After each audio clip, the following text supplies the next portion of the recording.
हमारे देश भारत में एक ऐसे वीर स्वतंत्रता सेनानी थे जिन्होंने देश की आजादी के लिए अपना सब कुछ न्यौछावर कर दिया। उनका नाम था सुभाष चंद्र बोस। इनका जन्म 23 जनवरी 1893 को ओडिशा के कटक शहर में हुआ था। उनके पिता का नाम जानकीनाथ बोस और माता का नाम प्रभावती देवी था। उनके पिता एक प्रसिद्ध वकील थे, जबकि उनकी माता धार्मिक और दयालु महिला थीं।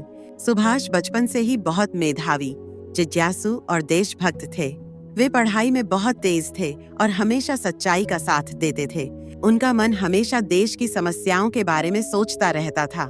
सुभाष चंद्र बोस ने अपनी प्रारंभिक शिक्षा कटक के रेवेनशॉ कॉलेजिएट स्कूल में प्राप्त की। इसके बाद वे प्रेसिडेंसी कॉलेज, कोलकाता में उच्च शिक्षा के लिए गए।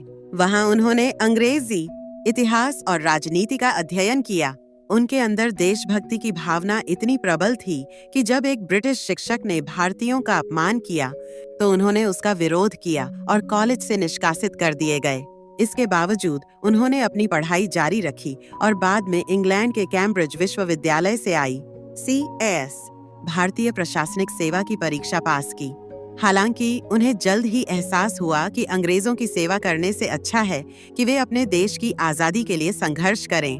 इसलिए उन्होंने ICAS की नौकरी छोड़ दी और स्वतंत्रता संग्राम में शामिल हो गए।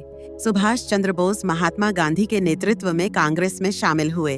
वे जल्द ही भारतीय राष्ट्रीय कांग्रेस के प्रमुख नेता बन गए। उन्हें उनकी बहादुरी और दूरदृष्टि के कारण 1938 में कांग्रेस का अध्यक्ष चुना गया। लेकिन सुभाष चंद्र बोस का मानना था कि भारत को आजादी अहिंसा से नहीं, बल्कि सशस्त्र संघर्ष से मिलेगी। इसी कारण वे कांग्रेस की नीतियों से अलग हो गए और फॉरवर्ड ब्लॉक नामक एक नया संगठन बनाया। जब द्वितीय विश्व युद्ध शुरू हुआ तो सुभाष चंद्र बोस ने महसूस किया कि यह भारत की आजादी के लिए एक सुनहरा अवसर है। उन्होंने ब्रिटिश शासन के खिलाफ युद्ध छेड़ने का फैसला किया। वे भारत से गुप्त रूप से निकलकर जर्मनी और जापान गए और वहां से स्वतंत्रता संग्राम को नया मोड़ दिया। 1943 में उन्होंने आजाद हिंद फौज, इंडियन नेशनल आर्मी INA का गठन किया।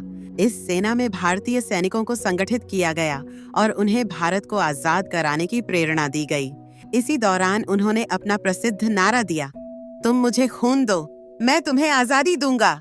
सुभाष चंद्र बोस को नेताजी का सम्मानजनक उपनाम जर्मनी और जापान में भारतीयों द्वारा दिया गया था। जब वे जापान गए और आजाद हिंद फौज की स्थापना की, तब वहां के लोग और उनके सैनिक उन्हें बेहद आदर और सम्मान से नेताजी कहने लगे। नेताजी का अर्थ है महान नेता।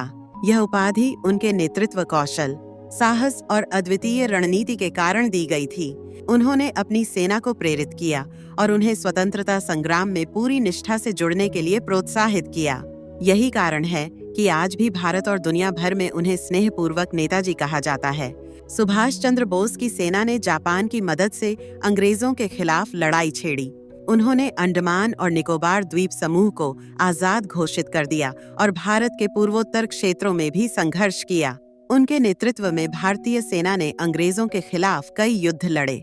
हालांकि जब द्वितीय विश्व युद्ध में जापान और जर्मनी हारने लगे तो आजाद हिंद फौज को भी मुश्किलों का सामना करना पड़ा। फिर भी सुभाष चंद्र बोस ने हार नहीं मानी और लड़ाई जारी रखी। 18 अगस्त 1945 को खबर आई कि सुभाष चंद्र बोस जापान के ताइवान में एक हवाई दुर्घटना में शहीद हो गए। लेकिन उनके निधन के बारे में कई रहस्य हैं। कई लोगों का मानना है कि वे जीवित थे और गुप्त रूप से कहीं रह रहे थे। उनके अंतिम समय के बारे में कोई ठोस प्रमाण नहीं मिल पाया, इसलिए आज भी उनका जीवन और मृत्यु एक रहस्य बना हुआ है। सुभाष चंद्र बोस भले ही शारीरिक रूप से हमारे बीच नहीं हैं, लेकिन उनकी वीरता, देशभक्ति और संघर्ष की कहानियां आज भी हमें प्रेरित करती हैं।